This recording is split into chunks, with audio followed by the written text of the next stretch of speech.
So last week, the AI-based podcast there was about Poseidon Undersea Resorts, and another project that spurred off of that from the same people, basically Bruce Jones, who had a submarine company up until this point in time, was this H2OME. And that's basically what this one is about. And if you don't know anything about that, it's a really cool, smaller version, basically like an underwater house. And I'll link the article this is taken from so you can see the images of it. But otherwise, enjoy. Welcome to Colonize the Ocean podcast, where we discuss oceanic colonization, exploration, and education with your hosts, Adam Jewell and Brendan Traxler.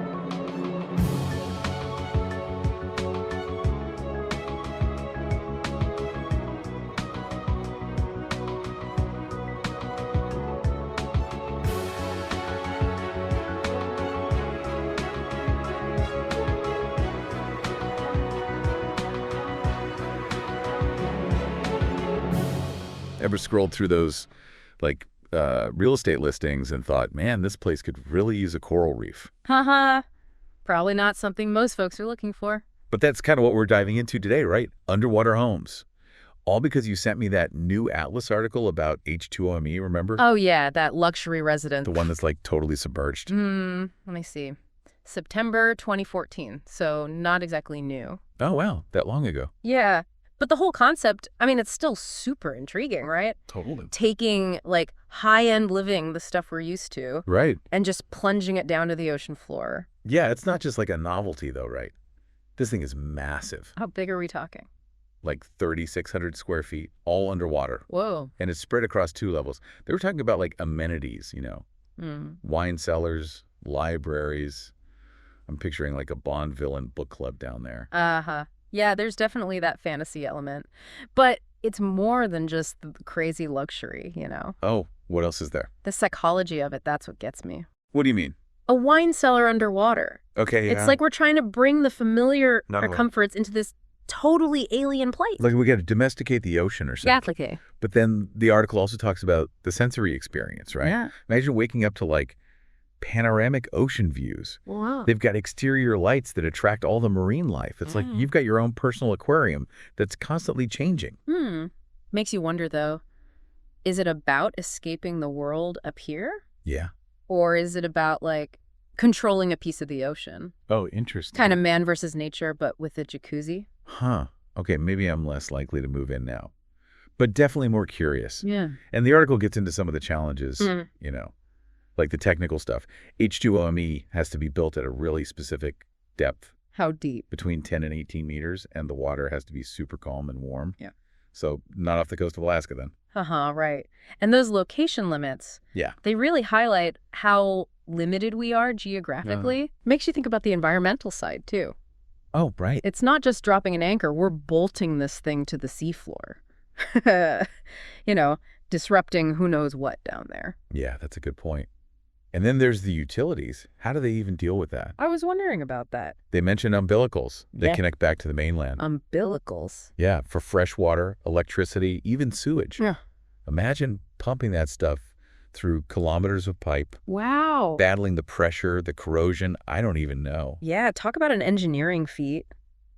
And what if something goes wrong? Exactly. Power outage, leak, what then? They mentioned this cleaning system for the viewing panels. To keep them clear. Yeah, because of marine growth and stuff. But what about maintaining those life support systems long term? Right, the saltwater's got to be brutal on everything. Totally. Suddenly low maintenance sounds kind of doubtful. It makes you wonder who they're even aiming this at, Yeah, who's their audience? It's not just the tech challenges, it's the cost too. Oh, how much are we talking? They estimate H2OME at around 10 million US dollars. 10 million. Yeah, that Bond villain thing's looking more and more realistic now. Yeah. Definitely screams exclusivity, right? For sure. It makes you wonder if this could ever be sustainable. Or if it's just going to be a rich person's toy forever. Yeah, good question. It's remember the early days of space tourism? Uh-huh. Are we seeing the same thing here? Another luxury market that might, I don't know, trickle down someday. Exactly. That's a really good point. Speaking of people, the article had some reader comments, and some of them were pretty interesting. Oh, yeah. Like what? Some people were worried about safety and security, being so isolated underwater. And get this, they even mentioned vandalism. Vandalism. Seriously? Yeah, I guess not everyone's thrilled about underwater neighbors. I guess not. Those are valid concerns, though. Totally. Imagine being miles offshore. Yeah.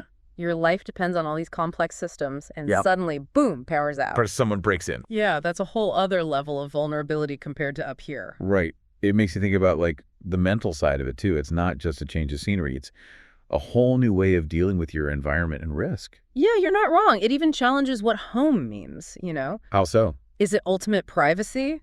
Escape? Okay. Or is it this risky high-tech experiment? Pushing the boundaries of where we can live. Exactly. Maybe a little both. But I'm still intrigued. So while we're thinking about actually living in H2OME, all the hurdles and stuff, what about the bigger picture? What do you mean? This whole concept of underwater communities, right? Yeah. Could we actually see entire cities thriving underwater someday? Now that's where things get really interesting. I mean, underwater cities, it does sound pretty sci-fi.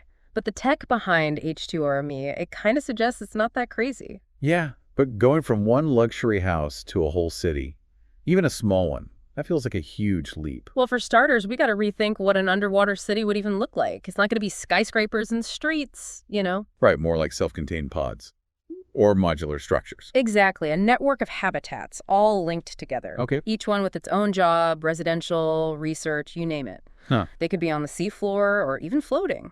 Depends on what they need and the environment. And what about stuff like oxygen, fresh water, food? You can't run umbilicals for a whole city. That's where it gets really cool. Imagine underwater greenhouses. Greenhouses? Yeah, using artificial light to grow stuff. Seaweed, algae for food and fuel. Whoa. And we could make closed-loop systems for water and waste. Like mimicking the ocean's natural processes. Exactly. So instead of needing stuff from above, it's self-sustaining. That's wild.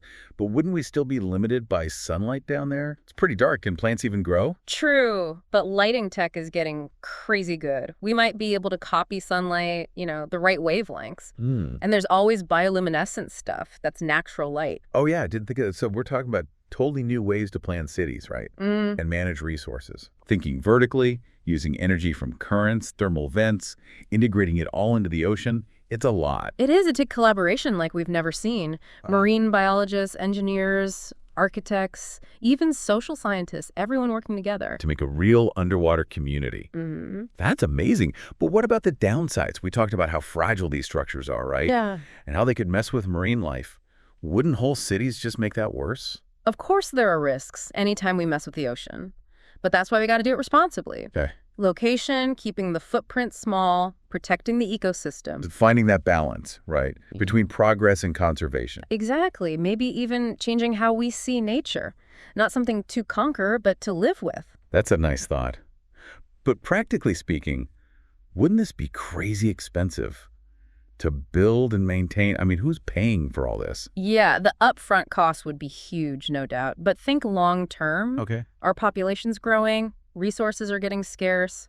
We need new solutions. Underwater cities could help with that. They could take pressure off the land, open up new areas for research, even find resources we don't know about yet. Wow, it's almost like we'd be a new kind of human. Right. Not just land-based, but living in both places. It is pretty mind-blowing. It might seem far off, but it's starting now. H2OME shows that it's possible, even if it's super fancy.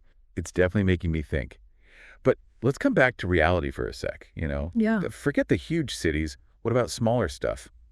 Habitats for research or tourism, even just personal retreats. Oh, absolutely. There's already some out there. Really? For research, even some tourists can stay in them. Like those underwater hotels you see pictures of. Some are more like research stations or observatories, but it gives you an idea of what's possible.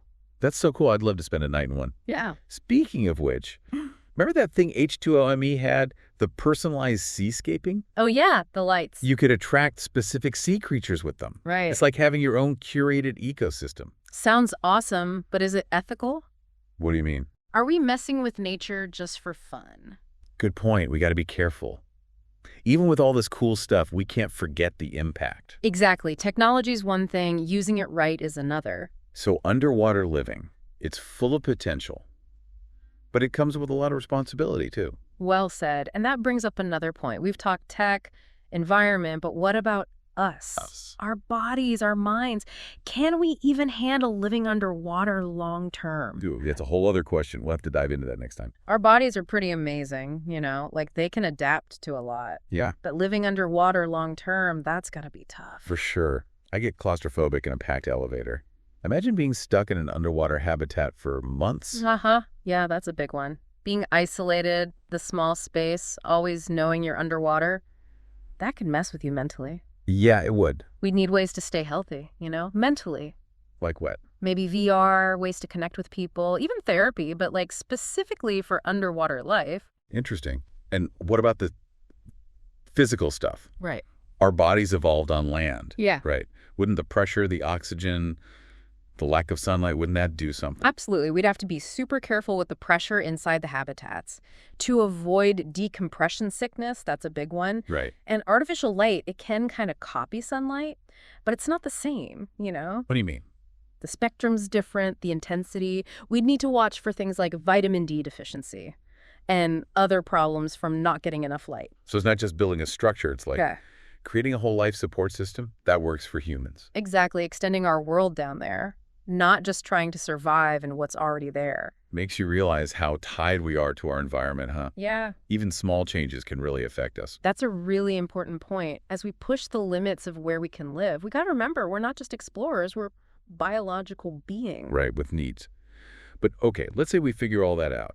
Safe habitats, sustainable, even mentally healthy. What then? Do underwater cities become normal? It's possible as tech gets better and we learn more about the ocean, I could see us slowly moving to more permanent underwater settlements. But would people actually want that? To leave everything behind and live underwater? That's the million-dollar question. But think about it, a few hundred years ago. Skyscrapers, airplanes, instant communication, all that seemed crazy too. Yeah, true. What we think is possible, it's always changing. Good point. We can't really predict the future. Maybe what we call sci-fi now will be everyday life later. Exactly. And as we go deeper into the ocean, maybe we'll find new ways to live and new ways to understand ourselves, our place in the world. That's a really cool way to think about it. So even if H2OME is just for rich people, it shows what we can do, our ingenuity and our drive to explore. Yeah, it reminds us that the ocean isn't just a bunch of water. It's full of possibilities. Well said. And for those of us who aren't trading our apartments for underwater houses just yet, we can still appreciate the vision, right? The innovation it took to get here. Absolutely. And who knows, maybe someday we'll all be taking underwater vacations, checking out the coral reefs and all the bioluminescent stuff. Now that's a future I'd love to see. So until then, keep exploring, keep asking questions, and keep diving deep into everything around us. Thanks for joining us on this deep dive.